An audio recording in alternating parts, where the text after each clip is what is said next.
রহমাতুল্লাহ, তোমরা আমার কাছে মাফ চাও, আমি আল্লাহ পাক রব্বুল আলামিন তোমাদের গুনাহগুলা মাফ করে গুনার জায়গাগুলা নেকি দ্বারা ভরপুর করে দেব। সুবহানাল্লাহ।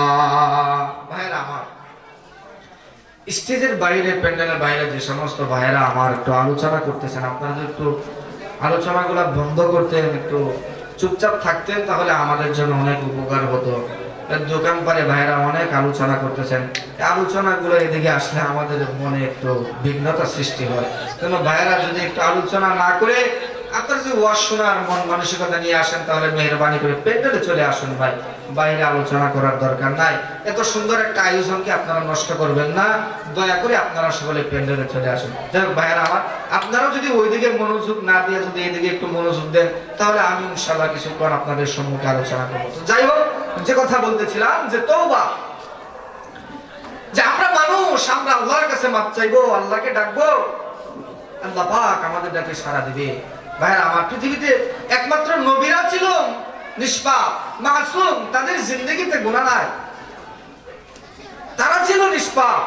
কিন্তু নবী ব্যতীত পৃথিবীতে যত মানুষ ছিল, ওলি আল্লাহ, আউলিয়া কেরাম, নবীর সাহাবীরা, তারা মাসুম ছিল না। তবে হ্যাঁ, নবীর সাহাবীরা দুনিয়াতে গুনাহ করেছে, কিন্তু নবীর কোন সাহাবী গুনাহ নিয়ে কবরে যায় নাই। দুনিয়ার গুনাহ দুনিয়াতেই মাফ করে, তারপরে কবরে গেছে। এজন্য ভাই, আমরাও দুনিয়াতে আমাদের গুনাহ হবে, কিন্তু গুনাহ নিয়ে কবরে যাওয়া যাবে না। গুনাহ দুনিয়াতেই মাফ করিয়ে এরপরে কবরে যাইতে হবে। আল্লাহ পাক রব্বুল আলামিন দয়া করে আমাদের গুনাহগুলো ঢেকে রাখছেন। আহারে, দুনিয়ার মানুষ কত গুনাহ করেছে, সন্তানের গুনার কথা মা বাবা জানে না। মা বাবা যদি সন্তানের গুনার খবর জানতো, সন্তানকে সন্তান বলে পরিচয় দিত না। স্বামী গুনাহ করে, স্বামীর গুনার কথা স্ত্রী জানে না, স্ত্রীর গুনার কথা স্বামী জানে না। আমাদের গুনাহগুলো আল্লাহ পাক কিভাবে ডেকে রাখছে, গোপনে রাখছে। ভাইরা আমার, আল্লাহ পাকের কাছে যদি গোপন গুনাহগুলোর কথা যদি বলে আল্লাহর কাছে মাপ চাই, আল্লাহ পাক রব্বুল আলামিন বলে, বান্দা, গোপন গুনাহগুলো আমি আল্লাহ পাক রব্বুল আলামিন গোপনেই তোমাদেরকে মাফ করে দেব। সুবহানাল্লাহ। দুনিয়ার গুনাহ দুনিয়াতেই মাফ করে দিতে হবে।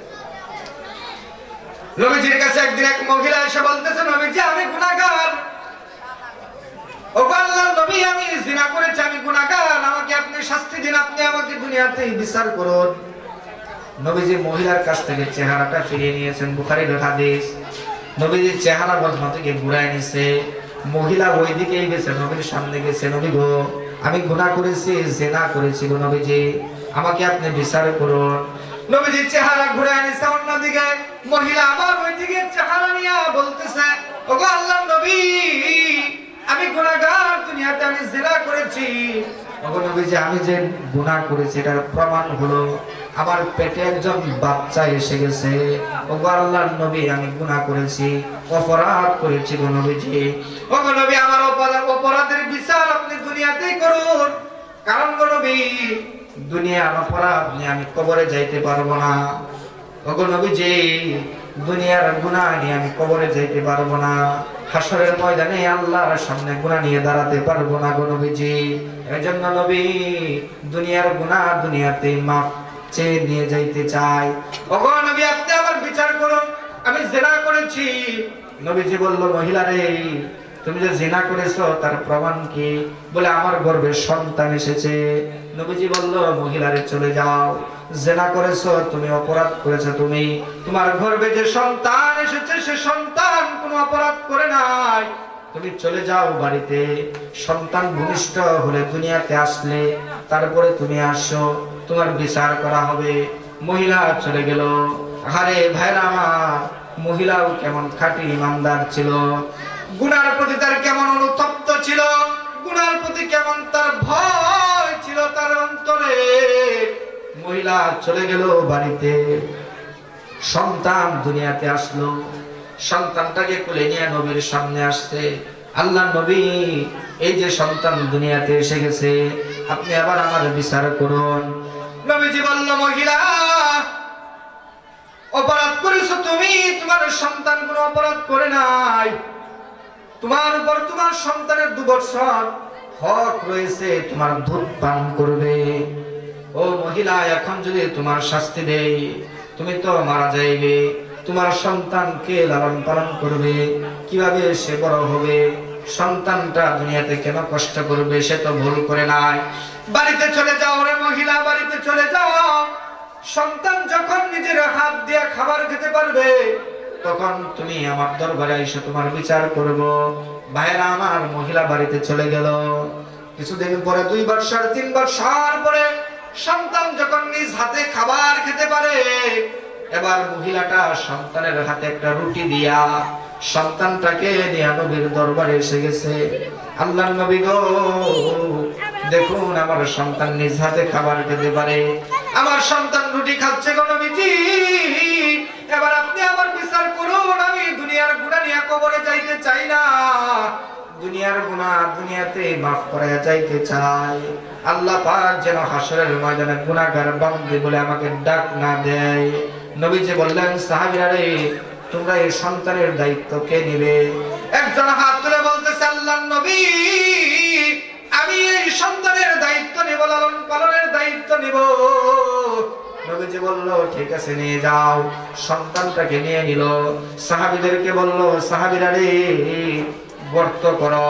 সাহাবীরা গর্ত করেছে। এবার ওই গর্তের মধ্যে মহিলাকে কোমর পর্যন্ত নামিয়ে দেওয়া হয়েছে, কোমর পর্যন্ত মাটি নিচে দিয়া মহিলাকে। এবার নবীজি বলল, সাহাবীরা পাথর নিক্ষেপ করো। ভাইরা আমার, সাহাবীরা এবার পাথর নিক্ষেপ করতেছে। পাথরের আঘাত মহিলার শরীরে এসে পড়তেছে, মাথায় এসে পড়ে, কপালে পড়ে, সারা শরীরে পাথরের আঘাত এসে মহিলার গায়ে পড়তেছে। এমন সময় একজন সাহাবী একটা পাথর নিক্ষেপ করেছে, মহিলার কপালে এসে পাথরটা আঘাত করেছে। আহারে, মহিলার কপাল থেকে রক্ত বের হয়ে একজন সাহাবীর গায়ে ছিটকে যেয়ে পড়ে গেছে। সাহাবীটা ধিক্কার দিয়ে বলতেছে, মহিলা তুমি ধ্বংস হয়ে যাও, তুমি ধ্বংস হয়ে যাও, তুমি হালাক হয়ে যাও। তোমার মতো একজন নাপাক মহিলা শরীরের রক্ত আমার গায়ে এসে পড়েছে। সাহাবী যখন এই কথা বলে মহিলাকে ধিক্কার দিতে লাগলো, আপনার আমার নবী ডাক দিয়ে বলে, ও সাহাবীরা, তোমরা মহিলাকে ধিক্কার দিও না, মহিলাকে তোমরা অভিশাপ দিও না রে সাহাবীরা। এই মহিলার তওবা মহান রব্বুল আলামিনের কাছে এমন ভাবে কবুল হয়েছে, এই মহিলার তওবা যদি গোটা মদিনাবাসীর মানুষের জন্য, গোটা মদিনার মানুষকে যদি এই মহিলার তওবা ভাগ করে বন্টন করে দেওয়া হয়, সমস্ত মদিনার গুনাহগার মানুষগুলা এই মহিলাকে উসিলা করে জান্নাতে যাওয়ার জন্য যথেষ্ট হয়ে যাবে। সুবহানাল্লাহ। জবান খুলে আরো চিৎকার দেয়া বলেন সুবহানাল্লাহ। তারা গুনাহ করেছিল, কিন্তু গুনাহ নিয়ে কবরে যায় না। কিন্তু আমরা হলাম বুকা জাতি, আমরা গুনাহ করি কিন্তু মাপ চাই না। আরে ভাই, মাপ চাইতে কি টাকা লাগে, না লজ্জা করে, না ভয় হয়? গুনাহ হয়েছে, আল্লাহর কাছে বলবো, আল্লাহ বুঝি নাই গুনাহ করে ফেলছি। আল্লাহ পাক বলে, তুমি বলতে দেরি, তোমার জবান থেকে অনুতপ্ত হয়ে তুমি শুধুমাত্র বলবে, আল্লাহ গুনাহ করেছি, মাফ করে দাও, আমি আল্লাহর সঙ্গে সঙ্গে তোমার গুনাহ মাফ করে দেব। সুবহানাল্লাহ। কিন্তু আমরা গুনাহ করি, খালি আজীবন বড় গুনাহ করতেছি, কিন্তু কোনোদিন মাপ চাই না। এক শবে বরাতের জন্য বসে থাকি, আর 27শে রমজানের আশায় বসে থাকি, তখন মসজিদ বুঝায় হয়ে যায় মানুষ, সেদিন খালি মাপ চাই, আল্লাহ মাফ করে দাও। কেন ভাই? যখন গুনাহ হয়ে যাবে তখনই মাপ চাই। আল্লাহ পাক তো সব সময় বান্দার জবানের দিকে তাকিয়ে থাকে, বান্দা গুনাহ করবে, আল্লাহ মাফ করে দিবে। এজন্য ভাইরা আমার, বন্ধুরা আমার, গুনাহ হওয়াটা স্বাভাবিক, কিন্তু গুনাহ নিয়ে কবরে যাওয়া যাবে না। দুনিয়ার গুনাহ দুনিয়াতেই মাফ করাতে হবে। গুনাহ হবে, সাথে সাথে তওবা করে নেব, আল্লাহ মাফ করে দাও, আল্লাহ মাফ করবে। আল্লাহ পাক বলেন, দুনিয়ার মানুষেরা গুনাহ থেকে তোমরা তওবা করো। তওবা যদি করো, তওবার দ্বারা যার সন্তান নাই, আমি আল্লাহর কাছে বলো, আমি আল্লাহর সন্তান দিব। হাসান বসরির কাছে একজন এসে বলতেছে, হাসানে বসরি, আমার সন্তান নাই, কি করব বলে তওবা করো। কিছুক্ষণ পরে আরেকজন এসে বলতেছে, হাসান বসরি, আমার ধন সম্পদ বৃদ্ধি পায় না, কি করব বলে তওবা করো। আরেকজন এসে বলতেছে, হাসান, আমার কূপের পানি শুকিয়ে গেছে, মিষ্টি পানি, আমার এলাকার মানুষগুলো আমার কূপের পানি পান করে পানি শুকিয়ে গেছে, এখন কি করব বলে তওবা করো। খাদেম বলে, ওগো হাসান, এতগুলা মানুষ যার যার মুসিবতের কথা আপনার কাছে বললো, আপনি সবাইকে এক সবক দিয়ে দিলেন, তওবা করো, তওবা করো। হাসান বসরি বলে, হ্যাঁ, তওবার দ্বারা আল্লাহ পাক রব্বুল আলামিন সন্তান না থাকলে সন্তান দিবে। আল্লাহ পাক রব্বুল আলামিন যার উপর নারাজ আছে, তওবা করে আল্লাহকে খুশি করে ফেলবে, আল্লাহ পাক সম্পদে বরকত দিবে, সন্তানে বরকত দিবে, মালে বরকত দিবে। আল্লাহ পাক গুনাহ করলে গুনাহ maaf করবে। এক তওবার মাধ্যমে আল্লাহ পাক রব্বুল আলামিন যাবতীয় সমস্যার সমাধান করে দিবে। তওবার দ্বারা সমস্ত সমস্যার সমাধান মহান রব্বুল আলামিন করে দিবে। শুধু তাই না, হারানো সম্পদ আল্লাহ পাক রব্বুল আলামিন ফেরত দেয় তওবার মাধ্যমে। বনি ইসরাইলের এক যুবক ছিল, একটা গাভী লালন পালন করতো, আর গাভী তো লালন পালন করতো, কিন্তু গাভীর পিছনে অনেক টাকা খরচ করতো। গাভীর জন্য সে জামা কিনে আনতো টাকা দেয়া, গাভীর জন্য দামি চশমা কিনে আনতো। মানে সে তার গাভীর প্রতি এতটা ভালোবাসা ছিল যে গাভীর পিছনে সে লাখ লাখ টাকা খরচ করতো। আর ওই এলাকায় আর একটা মানুষ ছিল, একজন আলেম ছিল, বুজুর্গ মানুষ ছিল। তারা মা সন্তান দুজন মিলে ইবাদত করত, নামাজ কালাম করত, রোজা রাখতো দিনের বেলা। আর তারা ঘরে বসে বসে আসমান থেকে খাবার আসতো, জান্নাতের খাবার, মান্না সালওয়া তাদের ঘরে আসতো। তারা বসে বসে সে খাবার খাইতো, বুঝে দুনিয়াতে বসে আসমানের খাবার খাইতো। একদিন সন্তানটা বলতেছে, মাগো, এতদিন ধরে আসমানের খাবার খাই, ও মা, দুনিয়ার খাবারটা আমার খাইতে মনে চাই গো মা। জান্নাতের খাবার খাই, জান্নাতের খাবার এখন ভালো লাগে না বলে, মাগো, দুনিয়ার গোশত পোলাও খাইতে মনে চাই। মা বলে, সন্তান রে, হঠাৎ জান্নাতের খাবার রেখে দুনিয়ার খাবারের প্রতি কেন নজর আসলো? সন্তান বলতেছে, হ্যাঁ মা, দুনিয়ার খাবার খাইতে চাই। মা বলে, তাহলে কি করবা, কিভাবে দুনিয়ার খাবার খাইবা? সন্তান বলে, মা, ইবাদত বন্ধ করে দাও, নামাজ বন্ধ করে দাও, রোজা বন্ধ করে দাও, ইবাদত বন্ধ হয়ে যাবে, আসমানের খাবার বন্ধ হয়ে যাবে। আমাদের ইবাদত বন্ধ হয়ে গেলে আসমান থেকে খাবার আসবে না। আর আমরা দুনিয়ায় কাজ করব, দুনিয়ায় কাজ করে গরুর গোশত কিনে আনবো, দুনিয়ার আলো কিনে আনবো, তেল ডাউল এগুলা কিনে আনবো, দুনিয়ার খাবার খাইব। মা বলে, সন্তান, এত বড় নাফরমানি করো না, এটা অনেক বড় নাফরমানি হয়ে যাবে। আসমানের খাবার বাদ দিয়া জমিনের খাবার যদি খেতে চাও রে বান্দা। সন্তান বলে, না মা, আসলে ইবাদত বন্ধ করে দিল, আসমানের খাবার বন্ধ হয়ে গেল। সন্তান বলতেছে, মা, তখন আমি বাজারে যাই, কাজ করি, টাকা কামাই, দুনিয়ার বাজার করে নিয়ে আসবো, তুমি আমাকে রান্না করে দিবা, আমরা মা সন্তান মিলে খাবো। এ কথা বলে সন্তান বাজারে চলে গেছে কাজ করার জন্য। মানুষের কাছে গিয়া বলে, ও ভাই, আমি তোমাদের কাজ করব। মানুষ বলে, তুমি না ইমাম সাহেব মানুষ, তুমি না একজন বুজুর্গ মানুষ, আসমানের খাবার খাইতা, জান্নাতের খাবার খাইতা, হঠাৎ করে দুনিয়ার খাবার কেন আসছো? হঠাৎ করে আসমানের খাবার কেন বন্ধ হয়ে গেল?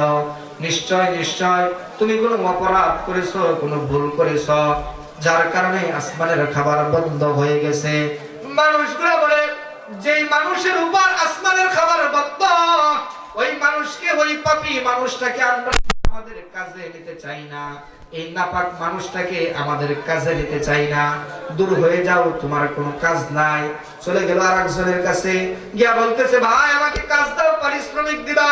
বলে, না না না, তুমি একজন বুজুর্গ মানুষ, তুমি আসমানের খাবার খাইতা, হঠাৎ করে আসমানের খাবার বন্ধ হয়ে গেল, নিশ্চয় ভুল করেছ, পাপ করেছ, দূর হয়ে যাও, তোমাকে আমরা কাজে নিব না। সারাদিন ঘোরাফেরা করেছে, প্রথম দিন ঘুরেছে, দ্বিতীয় দিন ঘুরেছে, তৃতীয় দিন ঘুরেছে, কোনো খাবার দাবার নাই। 3 দিন পর্যন্ত ঘুরে মায়ের কাছে এসে বলতেছে, মা আসমানের খাবার বন্ধ হয়ে গেছে গো মা। সঙ্গে সঙ্গে জমিনের খাবার বন্ধ হয়ে গেছে। বলে কেমনে সন্তান? সন্তান বলে মাগো দুনিয়ার মানুষ আমাকে কাজে নিতে চায় না, আমি বলে গুনাহগার, আমি অন্যায় করেছি বলে আমাকে দুনিয়ার মানুষ কাজ দেয় না গো মা। এখন কি করব? কোন পথ আছে নি মা? আসমানের খাবার আবার জমিনে আসবে, কোন আমল করলে গো মা? কি কাজ করলে? মা বলে সন্তান একটা আমল আছে, একটা কাজ আছে, ওই কাজটা যদি করতে পারো তাহলে আসমানের খাবার আবারও জমিনে আসবে, মহান রব্বুল আলামিন আবারও জমিনে পাঠাবে। সন্তান বলে মা কি আমল করব, কি কাজ করব? মা বলতেছে সন্তান আসো আসো, ওযু করে আসো।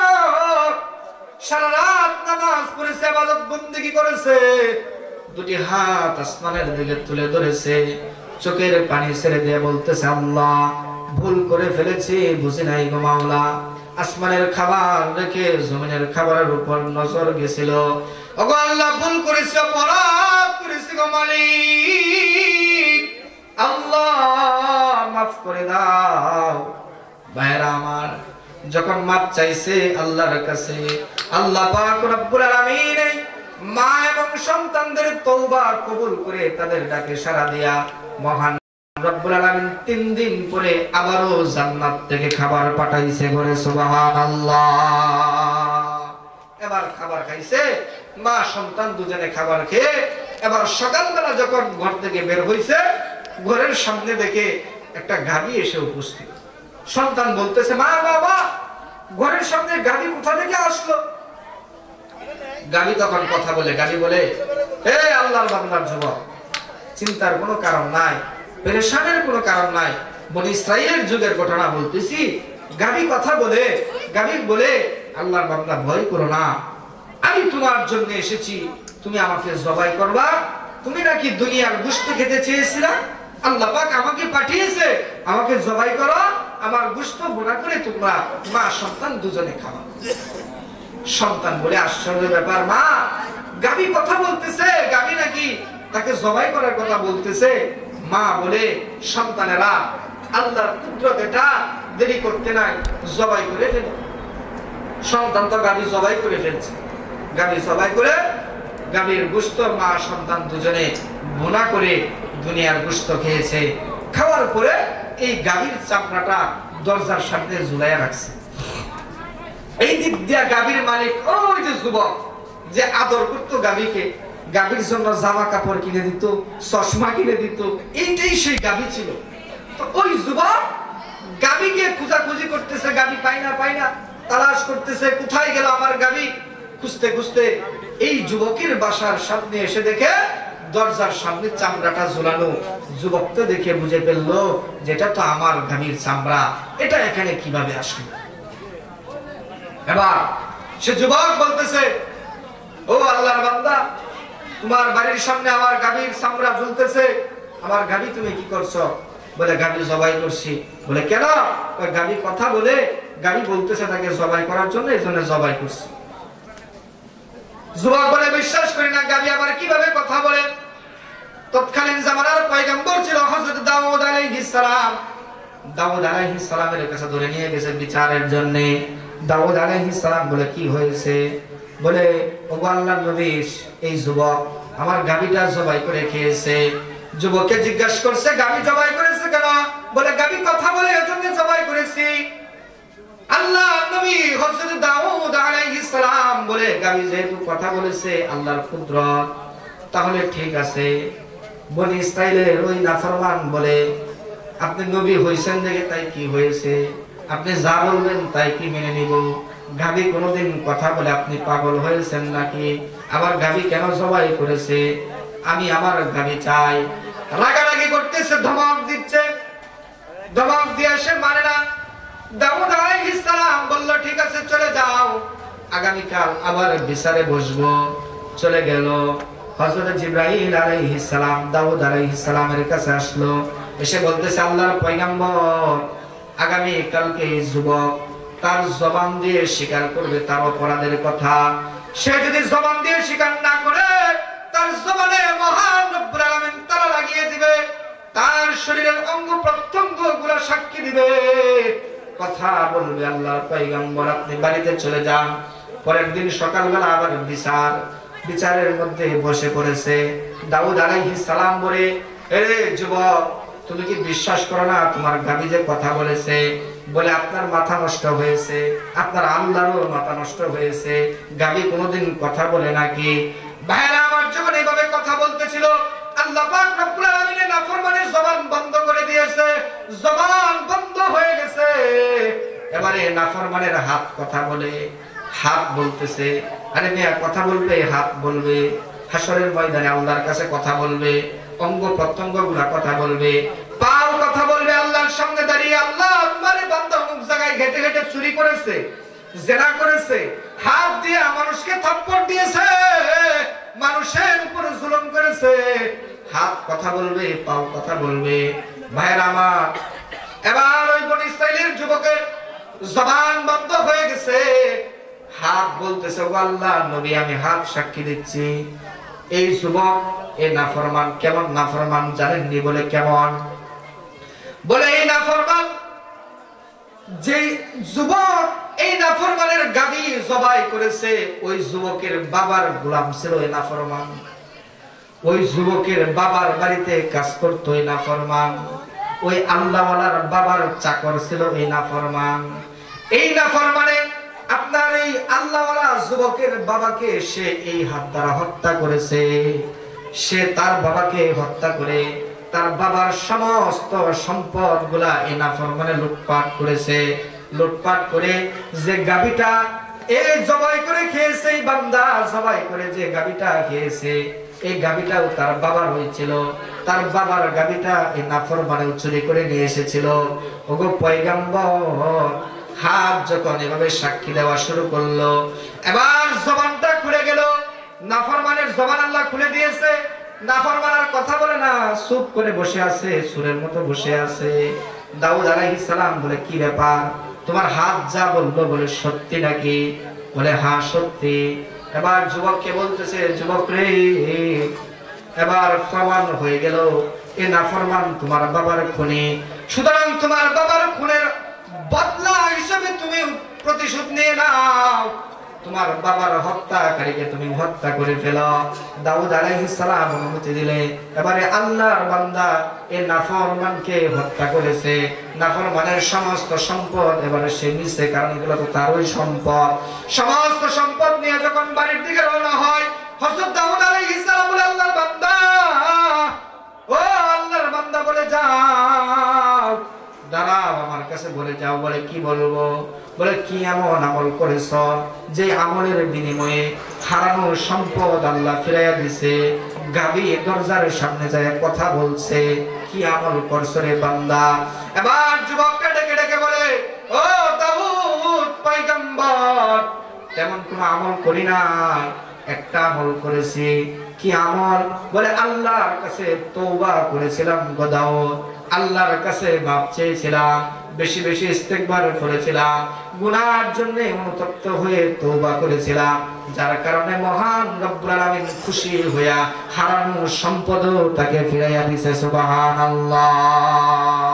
ভাইরা আমার, এটা হলো তওবার গুরুত্ব এবং ফজিলত। সূরা বাকারার মধ্যে ঘটনা এসেছে এই তওবার গুরুত্ব নিয়ে, তওবার ফজিলত নিয়ে। এজন্য ভাইরা আমার, আমরা দুনিয়ার প্রত্যেকটা মানুষ গুনাহগার।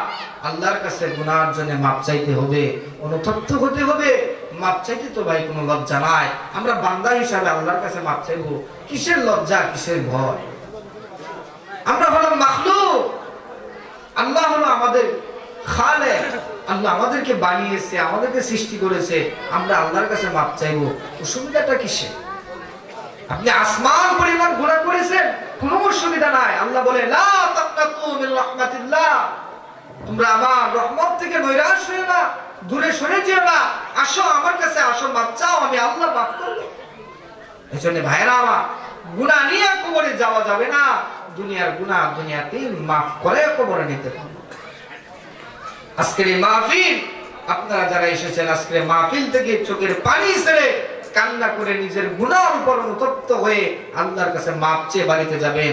আল্লাহ পাক বলে, বান্দা তোমার চোখের পানি নাকের ডগায় আসার আগে আগে তোমাদের গুনাহগুলো মাফ করে তোমরা যে বাড়িতে যাইবা একদম নিষ্পাপ করে আমি তোমাদেরকে বাড়িতে পৌঁছে দেব। সুবহানাল্লাহ। আসলে ভাই আমরা আল্লাহর কাছে মাপ চাইবো না? নবীর কাছে একজন সাহাবী আসছে, তখনও সে ইসলাম গ্রহণ করে নাই, অন্য ধর্মের লোক ছিল। সে এসে নবীজির সামনে বসে বসে চোখের পানি ছেড়ে ছেড়ে কাঁদতেছে। নবীজি বলল, আল্লাহর বান্দা কাঁদো কেন, কি হয়েছে? লোকটা বলতেছে, নবী গো আমি কাঁদতেছি, আমার একটা ঘটনা মনে পড়েছে, জীবনের কিছু ঘটনা আমার মনে পড়েছে, এজন্য আমি কাঁদতেছি। বলে কি ঘটনা? বলে নবী আমি অনেক বড় অপরাধ করেছি, অনেক বড় ভুল করে ফেলেছি। বলে অসুবিধা নাই, তোমার ভুল যতই হোক, তোমার অন্যায় যতই বড় হোক, তুমি মাপ চাও, ইসলাম গ্রহণ করো, আল্লাহ পাক তোমার ভুল, আল্লাহ পাক তোমার গুনাহগুলা, সমস্ত গুনাহগুলা আল্লাহ পাক মাফ করে দিবে। সুবহানাল্লাহ। লোকটা বলতেছে, নবীজি আমাকে মাফ করবে না। নবীজি বলল, কেন মাফ করবে না? তোমার গুনাহ কি আল্লাহর আসমান সমপরিমাণ, পাহাড় সমপরিমাণ? বলে না নবীজি, তার চেয়েও বেশি। নবীজি বলল, সে গুনাহটা কি? ভাই আমার চোখের পানি ছেড়ে দিয়ে সাহাবী কান্নায় ভেঙে পড়ে বলতেছে, নবীজি আমার অনেকগুলা সন্তান দুনিয়াতে এসেছিল, সবগুলা কন্যা সন্তান দুনিয়াতে এসেছে, আর আমি আমার প্রত্যেকটা সন্তানকে জীবিত দাফন করে দিয়েছিলাম। যত কন্যা সন্তান দুনিয়াতে আসছে, সে দুনিয়াতে কন্যা হয়ে আসার জন্য, মেয়ে হয়ে দুনিয়াতে আসার জন্য, এই অপরাধের জন্য আমি আমার মেয়েদেরকে জীবিত দাফন করেছিলাম। সাহাবী চোখের পানি ছেড়ে ছেড়ে বলতেছে, আল্লাহর নবী গো আমাকে আল্লাহ মাফ করবে না? নবীজি বলল, কেন মাফ করবে না? অবশ্যই মাফ করবে। লোকটা বলতেছে, আল্লাহর নবী তাহলে আমার জীবনের একটা ঘটনা আপনাকে শোনাই। ওগো আল্লাহর নবী, আমি একবার সফরে যাব, দূরে ব্যবসার উদ্দেশ্যে সফরে বের হব। আমার স্ত্রীর গর্ভে একটা সন্তান ছিল। সন্তানটা স্ত্রীর গর্ভে রেখে আমি স্ত্রীকে বলতেছিলাম, স্ত্রী রে সফরে বের হচ্ছি, প্রাণের স্ত্রী, কিন্তু তোমাকে একটা কথা বলে যাই, তোমার গর্ভে যে সন্তানটা আছে, আমি আসতে আসতে অনেক দেরি হয়ে যাবে। সন্তানটা দুনিয়াতে আসলে যদি ছেলে সন্তান হয় তাহলে তাকে রেখে দিবা, আর যদি কন্যা সন্তান হয় জীবিত মাটির নিচে পুঁতে রাখবা। এই কথা বলে আল্লাহর নবী আমি বাড়ি থেকে বের হয়ে চলে গেলাম, সফরে চলে গেলাম। বহুদিন চলে গেল, কয়েক বৎসর চলে গেল। কয়েক বৎসর পরে আমি বাড়িতে আসলাম।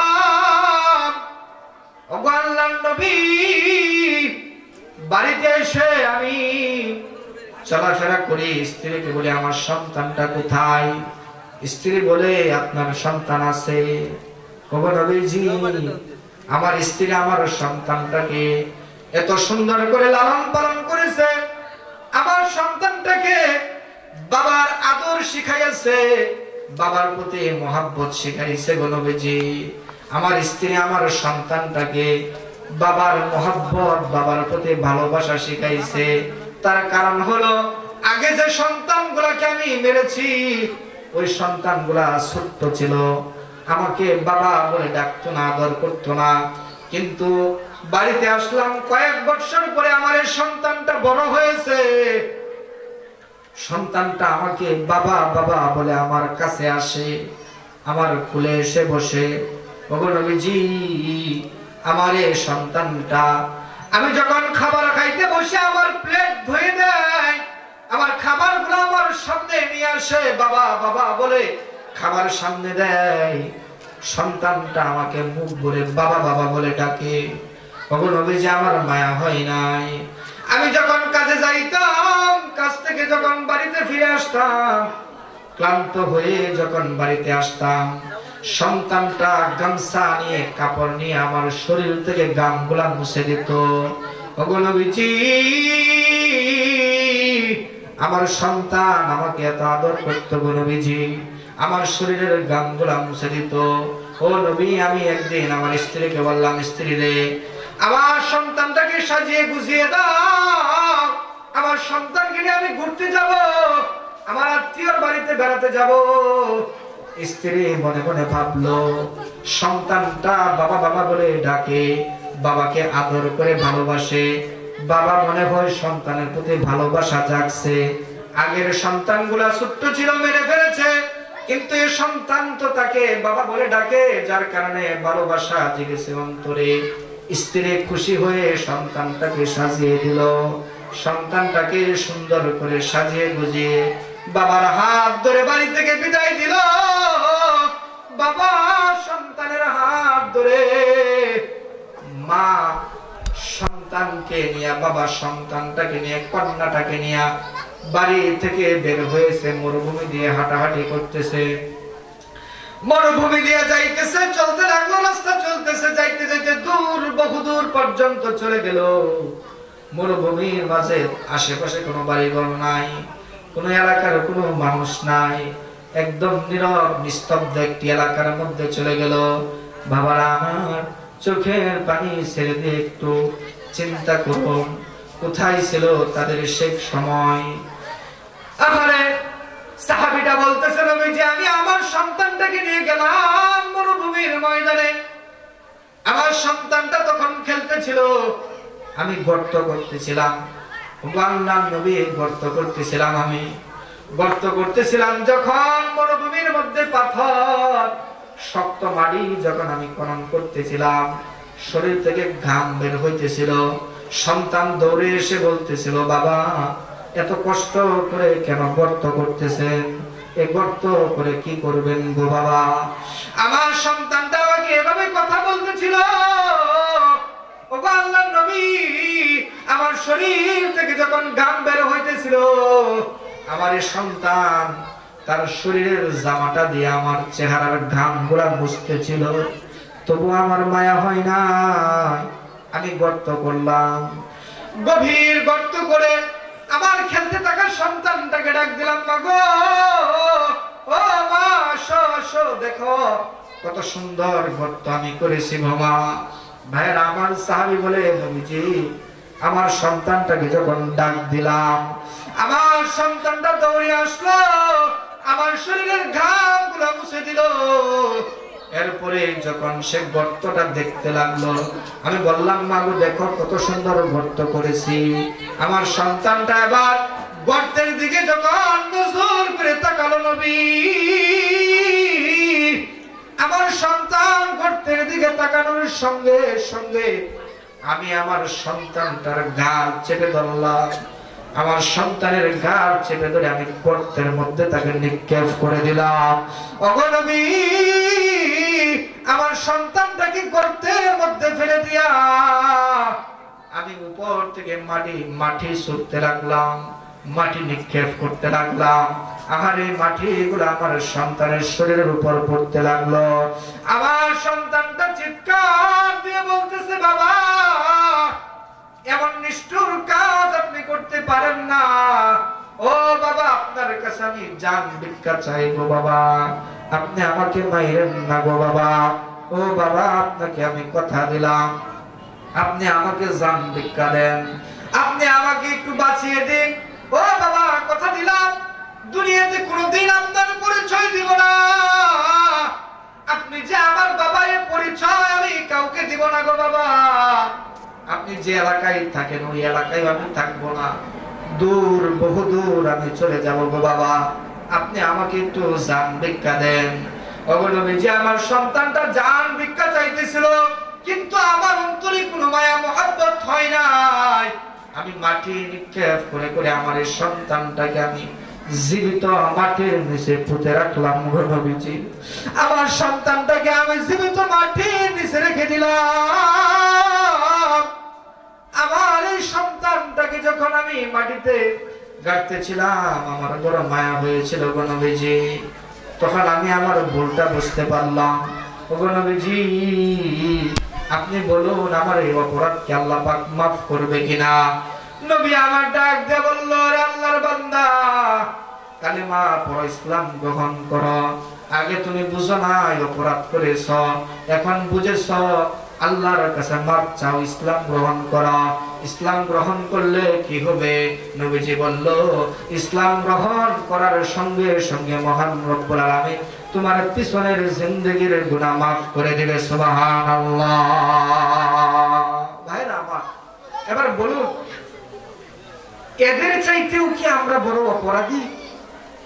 এই যে এই কথাগুলো যে বললাম, এই যে সাহাবীদের কথা বললাম, এরা যে অপরাধ করেছে, এর চাইতেও কি বড় অপরাধ আমরা করেছি? আমরা কোনোদিন আমাদের সন্তানকে জীবিত দাফন করছি? তাহলে জাহিলিয়াতের যুগে হ্যাঁ এর চাইতে বড় অপরাধ যদিও আছে। আল্লাহ পাক রব্বুল আলামিন বলে, বান্দা তোমার অপরাধ যতই বড় হোক না কেন, আমি আল্লাহর কাছে তুমি মাপ চাও, আল্লাহর কাছে তওবা করো, আল্লাহ পাক রব্বুল আলামিন তোমার অপরাধ যতই বড় হোক, মহান রব্বুল আলামিন তোমার অপরাধ ক্ষমা করে দিবে। সুবহানাল্লাহ। এজন্য ভাইরা আমার, আজকের মাহফিলে আমরা এসেছি, মাহফিলে বসেছি, এই মাহফিল থেকে আমরা আখিরে মুনাজাত করে যাব, আমরা তওবা করে যাব। চোখের পানি ছেড়ে যদি আল্লাহর কাছে মাপ চাইতে পারি, মাপ চাওয়ার মতো যদি চাইতে পারি, আল্লাহ পাক বলে তোমাদেরকে নিষ্পাপ করে এমন নিষ্পাপ করব, মায়ের পেট থেকে সন্তান ভূমিষ্ঠ হলে যেমন নিষ্পাপ হয়ে বের হয়, তার কোনো গুনাহ থাকে না, ঠিক তোমরা যদি তোমাদের গুনার উপর অনুতপ্ত হয়ে লজ্জিত হয়ে আমি আল্লাহর কাছে মাপ চাইতে পারো, তাহলে মায়ের ওই নিষ্পাপ সন্তানের মতো তোমাদের জিন্দেগীর গুনাহ মাফ করে তোমাদেরকেও নিষ্পাপ বানিয়ে বাড়িতে ফেরত দেব। সুবহানাল্লাহ। এজন্য ভাইরা আমার, আল্লাহর কাছে মাপ চাইতে কোনো লজ্জা আছে? কোনো ভয় আছে? তাহলে সমস্যা কিসের? আল্লাহ বলে, কেন মাপ চাইবি না? তোরা তো মাখলুক, আমি খালেক, তোরা মাপ চাইবি না কেন? মাপ চাইতে কিসের ডর, কিসের ভয়, কিসের লজ্জা? আমি আল্লাহর কাছে মাপ চা। ভাইরা আমার, মাপ চাওয়ার আগে আমরা আমাদের গুনার জন্য আল্লাহর কাছে মাপ চাইবো, তার আগে কিছু নেক আমলের দরকার আছে। মাহফিল বয়ান শুনতেছি, এটা একটা নেক আমল, আরো কিছু নেক আমলের দরকার আছে। আল্লাহ পাক বান্দার কিছু কিছু আমলের খাতিরে কিছু কিছু উসিলা করে আল্লাহ পাক বান্দাকে ক্ষমা করবে, বান্দাকে জান্নাত দিবে। অনেক লম্বা ঘটনা ছিল, তো ছোট্ট করে একটা ঘটনা আপনাদেরকে বলাই, যে আল্লাহ পাক বান্দাকে উসিলা তালাশ করে, উসিলা বের করে বান্দাকে জান্নাত দিবে। কিছু কিছু উসিলা, হাসরের ময়দানে মানুষের আমলনামা যখন মাপা হবে, নেকি বদি মাপ করে মানুষের ব্যাপারে যখন সিদ্ধান্ত হবে মানুষটা জান্নাতে যাবে না জাহান্নামে যাবে, এমন একটা মুহূর্তে একজন মানুষ এসে উপস্থিত হবে, তার আমলনামা মাপা হবে, আমলনামা মেপে দেখবে তার গুনাহ যেমন নেকিও তেমন, মানে গুনাহ আর নেকি দুটোটা সমান সমান হয়ে গেছে। এখন তার ব্যাপারে রায় কি হবে? এখন সে জান্নাতে যাবে নাকি জাহান্নামে যাবে? নেকি আর বদি তো সমান সমান, তাহলে এখন কি করবে? তার ব্যাপারে কি ফাইসালা?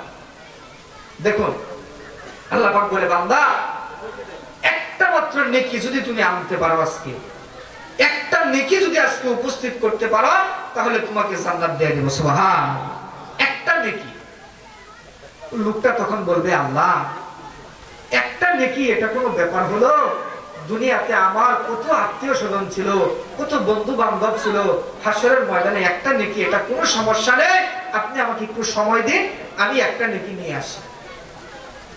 ভাইরা আমার, বান্দা যখন একটা নেকির জন্য চলে যাবে, আল্লাহর কাছ থেকে অনুমতি চাইবে, আল্লাহ পাক বলবে, ঠিক আছে যাও একটা নেকি নিয়ে আসো।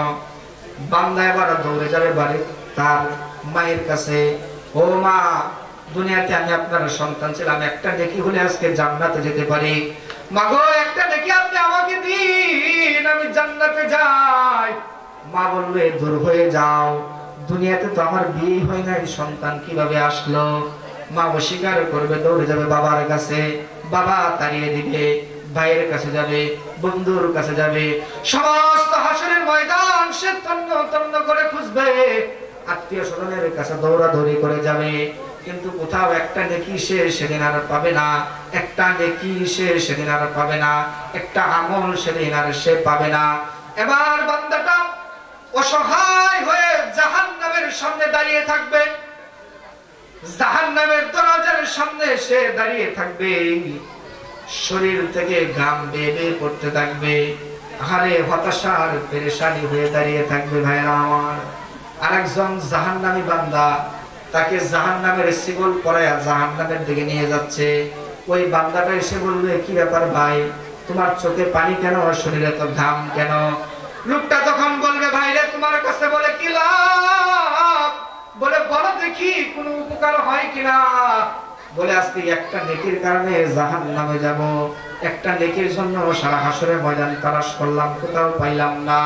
আল্লাহ পাক রব্বুল আলামিন আসলে বান্দাটাকে জান্নাত দিবে, কিন্তু উসিলার মাধ্যমে জান্নাত দিবে।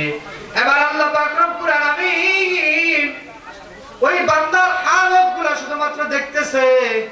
জাহান্নামী লোকটা এবার ওই বান্দাটাকে ডেকে ডেকে বলবে, ভাই রে, একটা নেকির কারণে জান্নাতে যেতে পারো না, আর আমার জিন্দেগিতে মাত্র একটা নেকি আছে, আর সব গুনার গুনাহ। আমার সিদ্ধান্ত জাহান্নাম হয়ে গেছে, আমাকে জাহান্নামে নিয়ে যাচ্ছে। আমার জিন্দেগিতে একটা নেকি আছে, আমি তো জাহান্নামে যাব, আমার নেকিটা পড়ে থাকবে। সুতরাং আমি আমার এই একটা নেকি তোমাকে আজকে দিয়ে গেলাম, একটা নেকির দ্বারা তুমি জান্নাতে যাও, আমি জাহান্নামে চলে গেলাম। ভাইরা আমার, দেখুন, একজন তো পুরাপুরি জাহান্নামী, আরেকজন একটা নেকির জন্য মাঝখানে পড়ে আছে। এবার আল্লাহর কাছে যাবে, আল্লাহ নেকি নিয়ে আসছি, আবার আমাকে জান্নাত দাও। আল্লাহ পাক তো জানে, তারপরেও জিজ্ঞাসা করে, বান্দারে, হাসরের ময়দানে তোমাকে নেকি কে দিল? লোকটা বলবে, আল্লাহ অমুক জাহান্নামী বান্দা। বলে, ডাক দিয়ে নিয়ে আসো। এবার জাহান্নামীকে আল্লাহর সামনে নিয়ে আসবে। আল্লাহ পাক বলবে, কে বান্দা, একটা নেকি তুমি তাকে দিয়ে সহযোগিতা করেছো? বলে, হ্যাঁ। বলে, কেন? বলে, আল্লাহ গো, আমার মায়া লাগছে, আপনার বান্দার ঘাম দেখে, চোখের পানি দেখে আমার মায়া লাগছে, কান্না এসে গেছে। ওগো আল্লাহ, আমার জিন্দেগিতে একটা নেকি ছিল, আমার নেকিটা এমনিতেও পড়ে থাকবে, যার কারণে আমার নেকিটা তোমার বান্দাকে দিয়ে দিলাম, একটা নেকির উসিলায় এসে জান্নাতে যা। আল্লাহ পাক বলবে, বান্দারে, আমার দয়া মায়া থেকে সামান্য পরিমাণ দরদ তোমাদেরকে দিয়েছিলাম, তাতে যদি তুমি আমার বান্দার উপর দয়া হয় আর মায়া হয়, তাহলে আমি আল্লাহ পাক রহমান, আমি আল্লাহ পাক গফফার, আমি আল্লাহ পাক রহিম, আমি আল্লাহ পাক রব্বুল আলামিন আজকে হাসরের ময়দানে তোমাদের দুজনের ব্যাপারে জান্নাতের ফয়সালা দিয়ে দিলাম। সুবহানাল্লাহ। এবার দুজন জান্নাতে যাবে। কেন?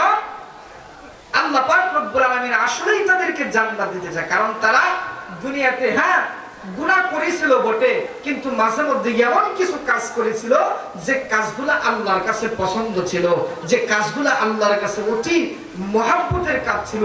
এই কাজগুলা দুই একটা কাজের উসিলায় তাদেরকে জান্নাত দিবে। সম্মানিত ভাইয়েরা আমার, কেউ উঠবেন না প্লিজ। আজকে চিন্তা করুন, আমাদের মা বাবা, আত্মীয় স্বজন, তারা কবরে পড়ে আছে, আমাদের দিকে তাকিয়ে আছে। আরে তাদের মতো অসহায়, কবরবাসীদের মতো অসহায়, এরকম অসহায় মানুষ দুনিয়াতে আর কেউ নাই। যেই বাবার সম্পদ পেয়ে আমরা সম্পদওয়ালা হয়েছি, যেই বাবার ঘর বাড়ি পেয়ে আমরা ঘর বাড়িওয়ালা হয়েছি, সেই বাবা আজকে সম্পদবিহীন, ঘর বাড়িবিহীন, আজকে নিরিবিলি স্থানে জঙ্গলে এই শীতের মধ্যে পড়ে আছে অন্ধকার।